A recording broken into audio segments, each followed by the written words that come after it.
ማንም ሰው መንግስተ ሰማያትን ለፍቼ ወረስኳት ማለት አይችልም። በኢየሱስ ክርስቶስ ደም ነው መንግስተ ሰማያትን ምንወርሳት።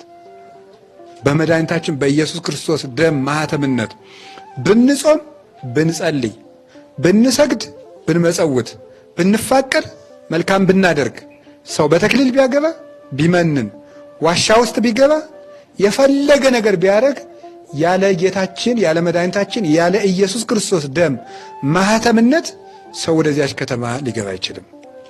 የቆረቡ ሰዎች ግን የመንግስተ ሰማያት ጋራንቲ አላቸው፣ ዋስትና አላቸው። መንግስተ ሰማያት ለመግባታችን ክርስቲያኖች እርግጠኞች ነን። እርግጠኞች የምንሆነው ጥሩ ሰዎች ስለሆንን አይደለም፣ ቅዱስ ሥጋውን ክቡር ደሙን ስለምንቀበል ነው። ቅዱስ ሥጋውን ክቡር ደሙን ስለምንቀበል ግን እናንተ ቆርባችሁ የለ አለ ዲያቆኑ፣ ግቡ እናንተ። እንግዲህ የሚከለክላችሁ ማን ነው? ተዘከረን ብላችሁ አልነበረም? ቅድም ብላችኋል። ታዲያስ ፈያታዊ ዘይማን ተዘከረን ብሎ አስቀድሶ ምንድን ነው ያደረገ? ፈያታዊ ዘይማን እኮ ሲያስቀድስ ነው ያለ። ክርስቶስ እኮ እየቀደሰ ነው በዕለተ ዓርብ የዋለው። የክርስቶስ እኮ የዕለተ ዓርብ ውሎ ቅዳሴ ነው። ፈያታዊ ዘይማን አቤቱ በመንግስት አስበኝ አለ። የደሙን ማህተም ሰጥተው ያንን የደም ማህተም ይዞ በሄደ ጊዜ ኪሩብ መልአክ ከገነት አጥር ላይ መቆም አቃተው። አንተ ማን ነህ? አብርሃም ነህ? ይስሐቅ ነህ? ያዕቆብ ነህ? አለ። እኔ አይደለሁም፣ እጄን በሰው ደም ነክሬ የምኖር ሰው ነኝ። ታዲያ ምን ለዚህ ያበቃ ምንድን ነው? ቀጸበተኒ ምህረት ይቅርታ ጠራችኝ። ጌታዬን በመስቀል ላይ አየሁት። አቤቱ በመንግስት አሰበኝ አልኩት። እንደምታየው የደሙን ማህተም ሰጠኝ አለ።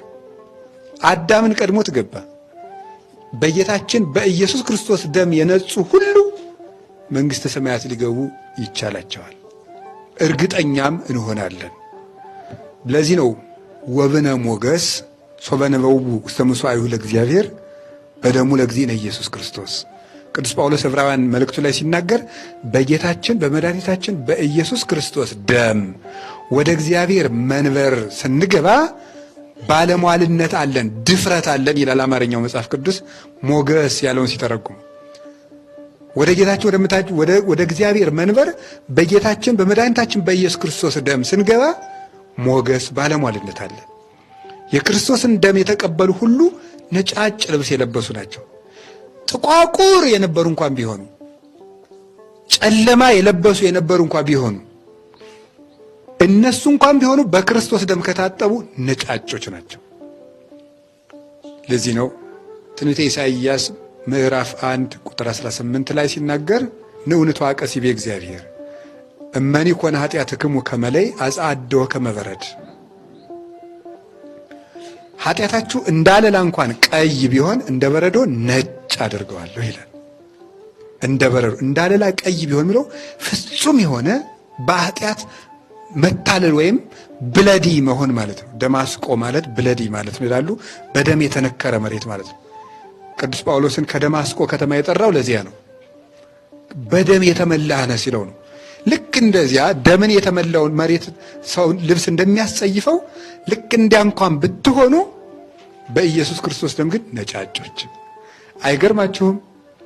ሲሰርቅ የነበረ፣ ሲያመነዝር የነበረ፣ ሲገል የነበረ፣ ሲቀማ የነበረ በኃጢአቱ ሰውነቱ ቀይ የሆነ ሰው በኢየሱስ ክርስቶስ ደም ግን ወደ መንግሥተ ሰማያት ሲገባ ነጭ ነው።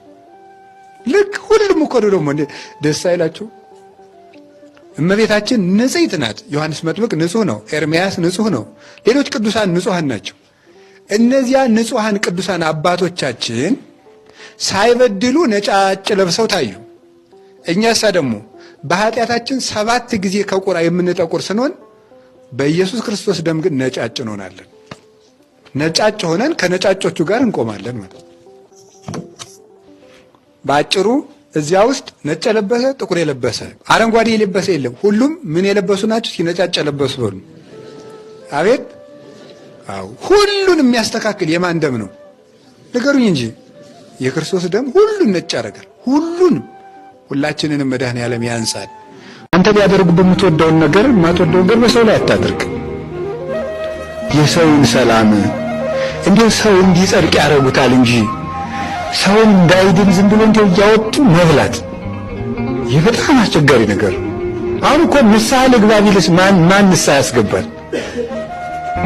ሰው ንስሐ እንዳይገባ ቀድሞ አንዲት ስህተቱ ከተገኘች ወዲያው በፌስቡክ ትጻፋለች። ከዛ በኋላ ሰውዬ በምን ንስሐ ይገባል?